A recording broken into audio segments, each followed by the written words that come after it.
Hello, you are listening to an archived worship service of First Presbyterian Church, Columbus, Mississippi. Thank you for listening. This is a strange text for sure for a Sunday after Easter. It's strange because it takes us back. This text takes us back through the season of Easter, back through the open tomb, back past the decay of the cross, back through the lavish courts of Pilate and Herod and Caiaphas, back through the dew-damp garden of that deepest prayer, and back up to the room, that upper room, back to the table where the cup is shared and the bread is broken, back to the table of freshly cleaned feet, back to the table still full of wonder and daydreaming about Palm Sunday.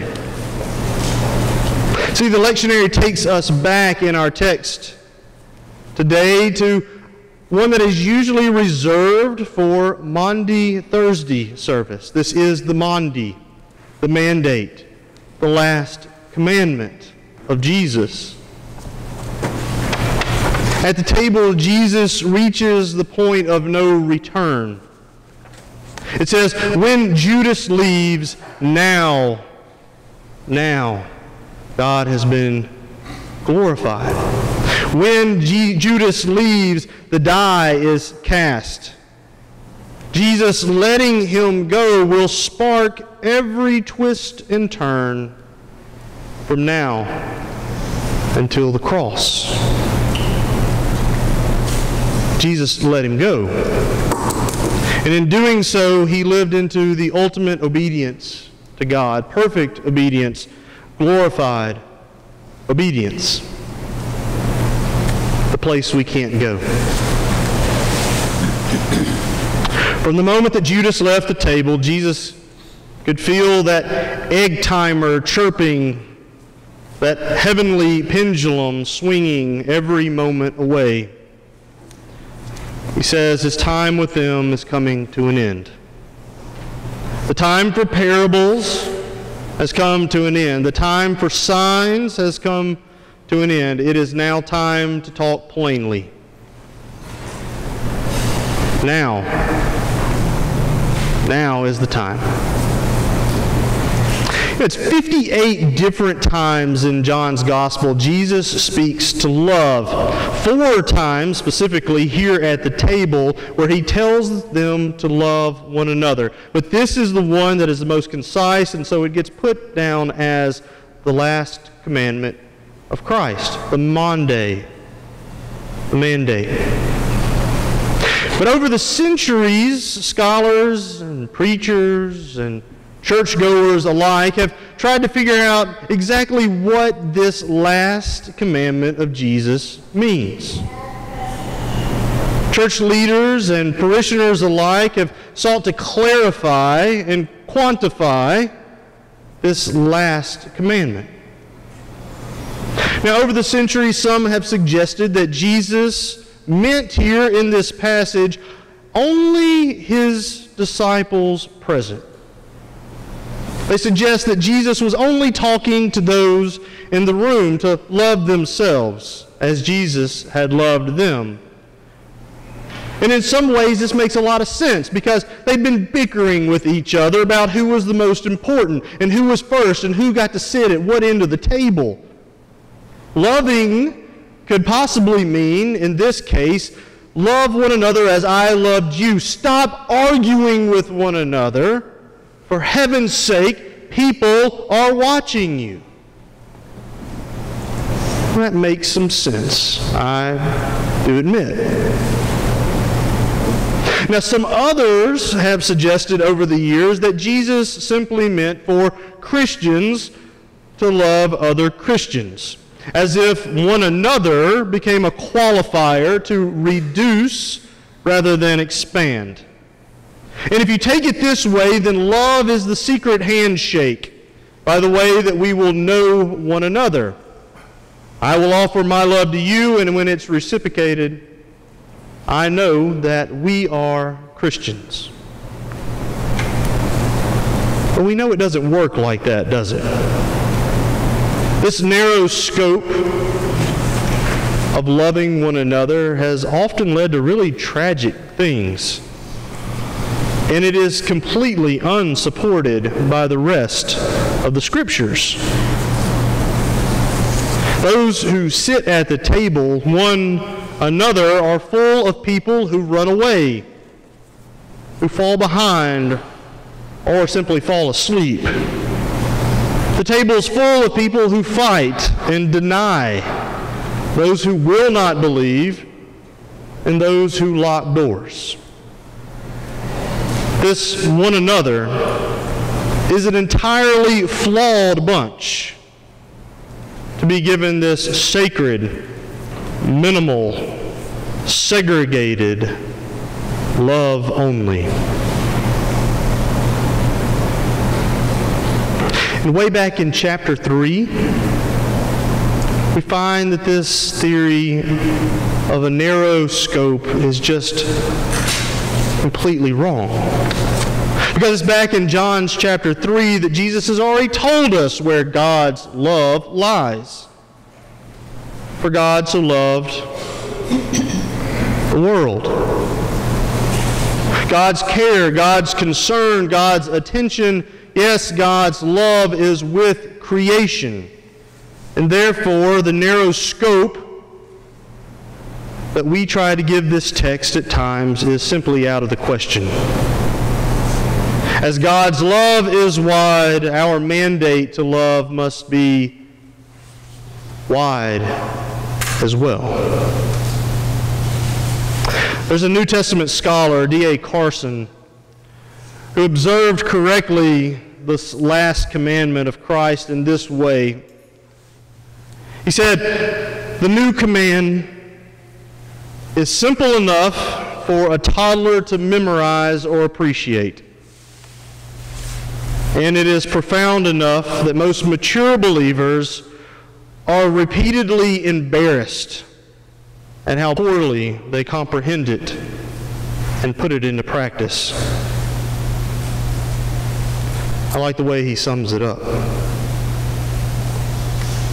Maybe it's that repeated embarrassment that has driven the church for millennia and so many of its members and its leaders to narrowly define its scope to a manageable number, to lessen our embarrassment of how poorly we put it into practice. How much harm has been dealt in our poor attempts to comprehend and practice love. Christ says, "When I am gone, this is how you will be known. Loving one another, that is the mark.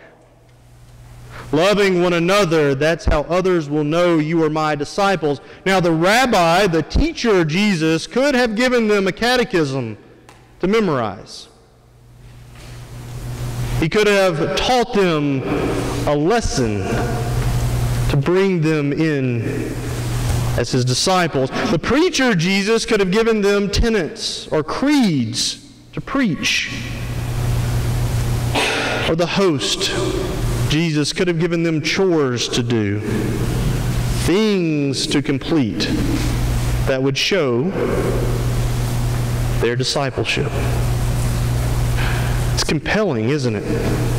Isn't there something in all of us longing for something to memorize or a job to do? Seems much more likely than loving one another. The early church tried to do this. It made a lot of sense. There was a whole group called the Gnostics, and they thought that if you learned enough, if you just got everything about Jesus in your mind exactly right, then you would be a disciple. Then salvation would be achievable. The Gnostic tradition, thankfully, was purged from the church, but its faults have not been. We still would rather, on days like today, when we hear love one another, say, can't you just give me a book to read? Surely there's something else I can do. Surely there's a handshake or a pennant for my jacket, a bumper sticker for my car. Isn't there a bracelet that I can buy or a necklace to prove that I'm in this club?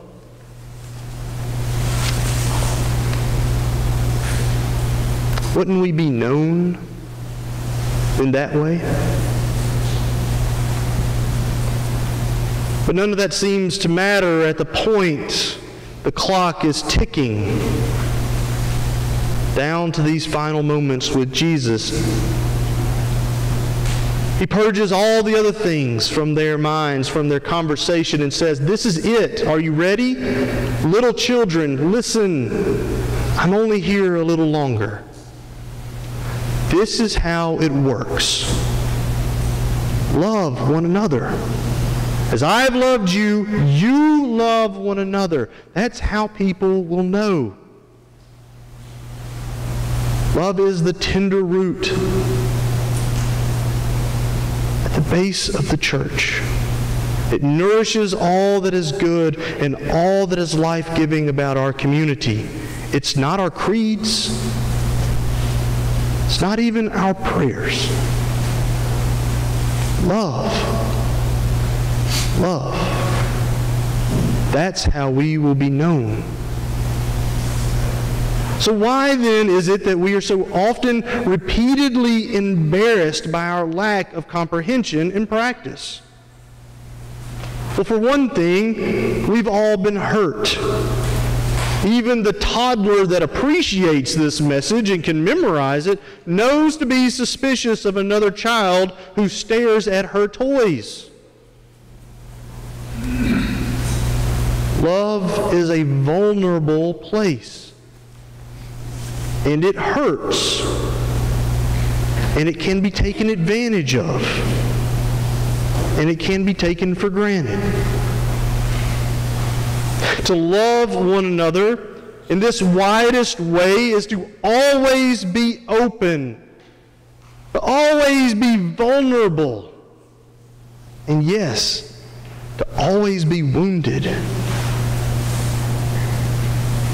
The toddler knows this lesson early, and that is a hard way to live. And I think that leads to the other reason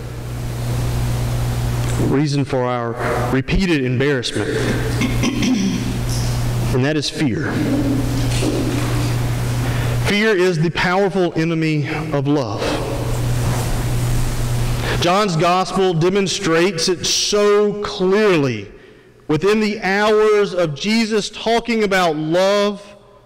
Walk back with me through Easter. Fear will draw a sword and swing it at another. Fear will deny. Fear will destroy. Fear will condemn. Fear will wall away and lock doors. Fear did that in the hours, in the days after Christ spoke about love. What in the world is fear doing 2,000 years later? I think we know. Fear says that difference is scary. Wall it off. Fear says the other is violent. Lock the door.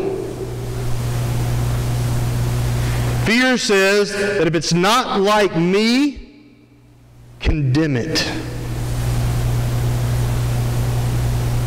Fear says if you do not believe like me, deny it. Fear says safety is the most important. Be ready to draw your weapon.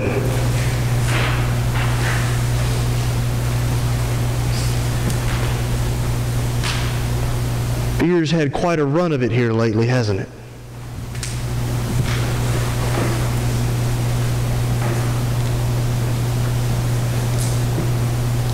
It must stop here. It must be stopped. If nowhere else in the whole wide world of all of creation, it cannot find life in this place, it can't find life in the church or in its people. Fear must be confronted. And it can't be confronted with fear or hurt or threat. It can only be confronted with love. Dr. King said it best. Darkness cannot be driven out with darkness. Only light can do that. Hate cannot be driven out with hate. Only love can do that. Hate is too great a burden to bear. I have decided to stick with love. It was at that table on that night, fear was all around, and Jesus knew its temptation would be great. But just as he sent Judas, it was time for his disciples to face their fear. A temptation that all of the rest would fall to before the light could dispel that darkness. Easter light still dispels that darkness. Easter hope still breathes love into places of fear. Maybe in our next fall to fear, in our next repeated embarrassment, we will find love all the faster, all the safer, all the holier, knowing that it comes from Christ. That we will be known as Christ's disciples, not by some handshake or some right theology, but by our love. By our love. And friends, our pendulum swings as well. Just as Christ heard it that night, we hear it as well. Our life here has its limits.